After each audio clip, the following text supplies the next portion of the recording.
వైఎస్ఆర్సీపీ అధినేత వైఎస్ జగన్మోహన్ రెడ్డి శ్రీకాకుళం పర్యటనపై కూటమి కుట్రలకు తెరతీసింది. జనం వస్తే కేసులు పెడతామంటూ శ్రీకాకుళం ఎస్పీ మహేశ్వర్ రెడ్డి బెదిరింపులకు దిగారు. జనం రాకుండా అడ్డుకోవడానికి పోలీసులను రంగంలోకి దించింది కూటమి సర్కార్. కేవలం 8 వాహనాలకే అనుమతి అంటూ శ్రీకాకుళం పోలీసులు ప్రకటించారు. ప్రభుత్వ ఆదేశాలతో వైఎస్ జగన్ పర్యటనపై శ్రీకాకుళం ఎస్పీ మహేశ్వర్ రెడ్డి ఆంక్షలు విధించారు. పోలీసుల తీరుపై వైఎస్ఆర్సీపీ నేతలు ఆగ్రహం వ్యక్తం చేస్తున్నారు. శ్రీకాకుళం జిల్లాకు సంబంధించి రేపు ఎక్స్ సీఎం గారు శ్రీ వైఎస్ జగన్మోహన్ రెడ్డి గారు విజిట్కి సంబంధించి వాళ్ళ పార్టీ తరఫున డిస్ట్రిక్ట్ ప్రెసిడెంట్ ఎవరైతే ఉన్నారో ధర్మాన కృష్ణదాస్ గారు వాళ్ళు రేపు ఎక్స్ సీఎం గారు అక్కడ అంపోలు జైలుకి వచ్చి అక్కడ రిమాండ్ ఖైదీగా ఉన్న వాళ్ళని మీట్ అవ్వాలని చెప్పి పర్మిషన్ అప్లై చేయడం జరిగింది. సో దానికి సంబంధించి ఫర్దర్ డీటెయిల్స్ వాళ్ళని అడిగాము. మనకు ఇంకా కొన్ని డీటెయిల్స్ ఇవ్వాలని చెప్పి అడిగాము. ఇప్పటివరకు ఆ డీటెయిల్స్ ఇంకా ఇవ్వలేదు. సో ఆ డీటెయిల్స్ ఇచ్చిన తర్వాత దానికి సంబంధించి మనము దానికి అకార్డింగ్లీ ఒకసారి దాన్ని అన్ని చెక్ చేసుకొని పర్మిషన్ ఇవ్వడం జరుగుతుంది. సో ఈ పర్మిషన్కి సంబంధించి కూడా క్లియర్గా we want to make one thing very clear. Ex-CM గారు మనకి వైజాగ్లో నుంచి శ్రీకాకుళం వచ్చి జైల్లో వాళ్ళు ములాఖాత్ అవ్వడం వరకు మనం పర్మిషన్ ఇవ్వడం జరుగుతుంది. సో వాళ్ళు ములాఖాత్ అవ్వచ్చు, జైలు అథారిటీస్ వాళ్ళు అలో చేస్తే వాళ్ళు వెళ్ళి ములాఖాత్ అవ్వచ్చు. బట్ వాళ్ళు రూట్లో వచ్చి ఇక్కడికి వచ్చి అది చూసుకొని వెళ్ళడానికి శ్రీకాకుళం పోలీస్ తరఫున మనం పర్మిషన్ ఇవ్వడం జరుగుతుంది. ఇదే అంశానికి సంబంధించి మరింత సమాచారం మా ప్రతినిధి రవీందర్ అందిస్తారు. రవీందర్, ఆంక్షలు పెట్టడంపై ఆల్రెడీ వైఎస్ఆర్సీపీ నేతలు మండిపడుతున్న సిచ్యువేషన్, అంతేకాకుండా జనం రావడానికి వీల్లేదు అంటూ కూడా ఆంక్షలు విధిస్తున్నారు. ఇది ఎంతవరకు కరెక్ట్? ఎలాంటి రియాక్షన్స్ వస్తున్నాయి? కార్తిక్, ఇప్పుడే కాదు గతంలో కూడా చూసాం. ఒక ప్రతిపక్ష నాయకుడుగా ఉన్నటువంటి వైఎస్ జగన్మోహన్ రెడ్డి క్షేత్రస్థాయిలో పర్యటనకు ఎప్పుడు వెళ్ళినా సరే ప్రభుత్వం వైపు నుంచి ఇదే విధంగా ఆంక్షలు వస్తూ ఉన్నాయి. వైఎస్ఆర్ కాంగ్రెస్ పార్టీకి సంబంధించినటువంటి ముఖ్యమైన నాయకులందరూ కూడా నోటీసులు ఇవ్వటం, హౌస్ అరెస్టులు చేయటం, అట్లాగే కార్యకర్తలు ఎవరు రాకుండా బ్యారికేడ్లు అడ్డం పెట్టడం లాంటివి గతం నుంచి మనం చూస్తూనే ఉన్నాం. అయినప్పుడు కూడా పోలీసులు ఏ స్థాయిలో ఈ అడ్డుకునేటువంటి ప్రయత్నం చేస్తున్నారో అంతకంటే ఎక్కువగా కార్యక్రమాలు విజయవంతం అవుతూనే ఉన్నాయి. ఇప్పటికీ గడిచిన 2 సంవత్సరాలుగా మనం చూస్తున్నాం. గతేడాది గుంటూరు జిల్లాలోని పల్నాడు ప్రాంతంలో ఉన్నటువంటి రెంటపాళ్ళకి వైఎస్ జగన్ వెళ్ళిన సమయంలో కూడా పూర్తిగా కేవలం 3 వాహనాల్లో మాత్రమే వైఎస్ జగన్ వెళ్ళాలి తప్ప అంత మించి వెళ్ళటానికి వీల్లేదు, ఎవరైనా వస్తే కనుక కేసులు పెడతామంటూ బెదిరించారు. ఆ తర్వాత కూడా ప్రకాశం జిల్లా పొదిల్లో పొగాకు పోటీకి పర్యటన వెళ్ళినప్పుడు కానీ, చిత్తూరు జిల్లాలో మామిడి రైతుల పరామర్శకు వెళ్ళినప్పుడు కానీ, ఇట్లా పదే ఎక్కడికి వెళ్ళినా సరే, ఇటీవల నెల్లూరు జిల్లా గోవాలో తిన్న హార్బర్ పరిశీలన వెళ్ళినప్పుడు సమయంలో కానీ ప్రతిసారి కూడా ఇదే విధమైన ఆంక్షలు పెడుతూ ఉన్నారు. జగన్మోహన్ రెడ్డి కేవలం 5 వాహనాల్లోనూ 3 వాహనాల్లోనూ రావాలంటూ మాత్రమే ఒక ఆంక్షలు విధిస్తున్నటువంటి పరిస్థితి. ఈసారి అయితే శ్రీకాకుళం జిల్లా పర్యటన వెళ్తున్న సందర్భంగా 8 వాహనాల నుంచి జగన్ తో పాటు అనుమతించేది లేదని కూడా ఎస్పీ మహేశ్వర్ రెడ్డి కొద్దిసేపటి క్రితం ప్రకటించారు. అంటే ఏదో రోజుల్లో జగన్ పర్యటనను అడ్డుకునేందుకు ప్రయత్నం చేస్తున్నారు ప్రభుత్వం వైపు నుంచి అనేది స్పష్టంగా అర్థమవుతుంది. ఒక ప్రతిపక్ష నాయకుడు క్షేత్రస్థాయిలోకి వస్తే స్థానికంగా ఉన్నటువంటి సమస్యలు తెలియజేసేందుకు, ప్రతిపక్ష నాయకుడు చెప్పేందుకు పెద్ద ఎత్తున అన్ని వర్గాల ప్రజలు తరలి వస్తూనే ఉన్నారు. ప్రతిసారి కూడా ఇప్పుడు కూడా శ్రీకాకుళం జిల్లాలో అదే జరుగుతున్నటువంటి ఒక భయంతో ప్రభుత్వం ఈ విధంగా పోలీసులను అడ్డం పెట్టి ఆంక్షలు విధించేటువంటి ప్రయత్నం చేస్తుంది.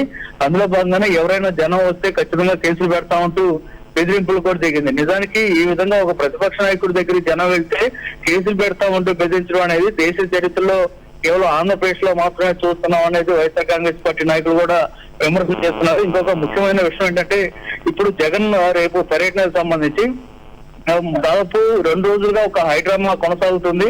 ఆయన పర్యటనకు సంబంధించి పోలీసు బందోబస్తు ఇవ్వమని కొద్దిసేపు, ఆయన చేపర్లో వస్తే హెలిప్యాడ్ నిర్మాణానికి అనుమతులు ఇచ్చేది లేదంటూ కొద్దిసేపు రకరకాలుగా లీక్లు ఇస్తూ ఒక అడావుడు చేసిన పరిస్థితుంది. ఈ నేపథ్యంలో వైఎస్ జగన్ నేరుగా విశాఖపట్నంలో ఫ్లైట్ దిగిన తర్వాత అక్కడి నుంచి బై రోడ్డు శ్రీకాకుళం వెళ్తున్నటువంటి పరిస్థితి నేపథ్యంలో అక్కడ రావడానికి వీల్లేదు. శ్రీధరి అప్పలరాజు ములాఖాతు సందర్భంగా ఆయనతో పాటు 8 వాహనాల నుంచి రావడానికి వీల్లేదంటూ ఆంక్షలు పెట్టారు. అయినప్పుడు కూడా వైఎస్ఆర్ కాంగ్రెస్ పార్టీ కార్యకర్తలు, నాయకులు పెద్ద సంఖ్యలో వచ్చే అవకాశమే ఎక్కువగా కనిపిస్తుంది. Karthik, thank you Ravindra. Right, ఇదే అంశంపై స్పందించేందుకు మనతో పాటు వైఎస్ఆర్సీపీ మాజీ ఎమ్మెల్యే రెడ్డి శాంతి ఫోన్ లైన్లో అందుబాటులో ఉన్నారు. నమస్తే అండి. వైఎస్ జగన్ పర్యటన నేపథ్యంలో ఈ ఆంక్షలు విధిస్తూ ఎస్పీ చేసిన వ్యాఖ్యలు మీరు ఎలా చూస్తారు? చాలా బాధాకరంగా ఉందండి. ఎంత బాధాకరంగా అంటే, ఒకటి అత్యంత వెనుకబడిన జిల్లా, జగన్మోహన్ రెడ్డి గారు మా శ్రీకాకుళం జిల్లా కోసం అన్ని విధాలుగా అభివృద్ధి పనులు తీసుకుని వెళ్ళారు. ఇప్పుడు రేపు వస్తున్నారు, ఇలాంటి బలహీన బడుగు వర్గాలని భరోసా ఇవ్వడానికి వస్తున్నారని ఎంతో ప్రజలు ఎంతో గౌరవంగా చూస్తున్న సమయంలో ఒక ఎస్పీగా ఎక్కడైనా పోలీసు ఎస్పీ గారు ఇలా పెట్టి ఆంక్షలు విధించడం మన భారతదేశంలో ప్రపంచంలో ఏ దేశంలో కూడా జరగనటువంటి వింత ఇక్కడ జరుగుతుంది.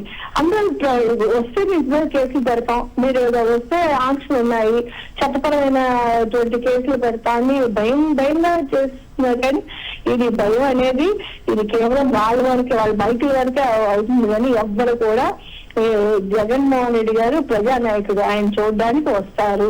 ఇక్కడ ఏముంది, ఆయన చూడడానికి, ఆయన స్వాగతం పలకడానికి, మామూలుగా నమస్తే పెట్టడానికి కూడా ఆంక్షలు విధిస్తే ఇది చాలా చాలా దారుణమైన పరిస్థితి.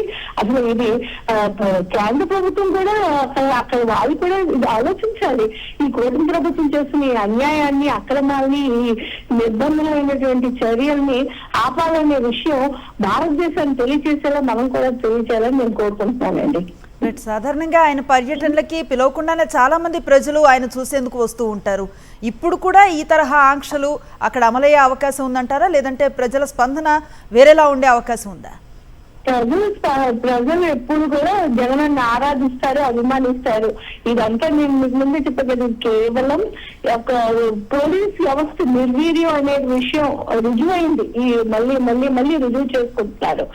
ఎవరైనా ఎస్పీ గారు పెట్టడం నేనైతే ఇంతవరకు చూడలేదు. నేనే కాదు, భారతదేశంలో ఎవరూ కూడా చూడలేదు.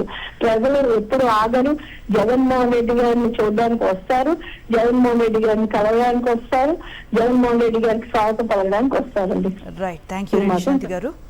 మన ప్రీతమ నాయకులు జగన్మోహన్ రెడ్డి గారు అంపోల్ జైల్లో అప్పలాద్ గారికి మిలాఖత్ కోసం వస్తున్నారు. దానికి పెద్ద ఎత్తున మీరందరూ సంఘీభావం తెలుపుతూ, జగన్మోహన్ రెడ్డి గారు ఓ ప్రజానాయకుడు ఆయన. అలాగే అతను ముఖ్యమంత్రిగా ఉన్నప్పుడు అనేక ప్రజా సంక్షేమ కార్యక్రమాలు, విద్యా, వైద్యం, వ్యవసాయం అనేక కార్యక్రమాలు చేసి ప్రజల మన్నన పొందినటువంటి నాయకుడు, పేదలందరికీ ఆరాధ్య నాయకుడిగా ఉన్నటువంటి వ్యక్తి. కాబట్టి పెద్ద ఎత్తున జనాలు వచ్చి అతనికి చూడడానికి, అతనికి సంఘీభావం తెలపడానికి ఖచ్చితంగా జిల్లా ప్రజలందరూ హాజరవుతారని నేను అనుకుంటున్నాను. మన ప్రీతమ నాయకులు జగన్మోహన్ రెడ్డి గారు అంపోల్ జైల్లో అప్పలాద్ గారికి మిలాఖత్ కోసం వస్తున్నారు. దానికి పెద్ద ఎత్తున మీరందరూ సంఘీభావం తెలుపుతూ, జగన్మోహన్ రెడ్డి గారు ఓ ప్రజానాయకుడు ఆయన. అలాగే అతను ముఖ్యమంత్రిగా ఉన్నప్పుడు అనేక ప్రజా సంక్షేమ కార్యక్రమాలు, విద్యా, వైద్యం, వ్యవసాయం అనేక కార్యక్రమాలు చేసి ప్రజల మన్నన పొందినటువంటి నాయకుడు, పేదలందరికీ ఆరాధ్య నాయకుడిగా ఉన్నటువంటి వ్యక్తి. కాబట్టి పెద్ద ఎత్తున జనాలు వచ్చి అతనికి చూడడానికి, అతనికి సంఘీభావం తెలపడానికి ఖచ్చితంగా జిల్లా ప్రజలందరూ హాజరవుతారని నేను అనుకుంటున్నాను.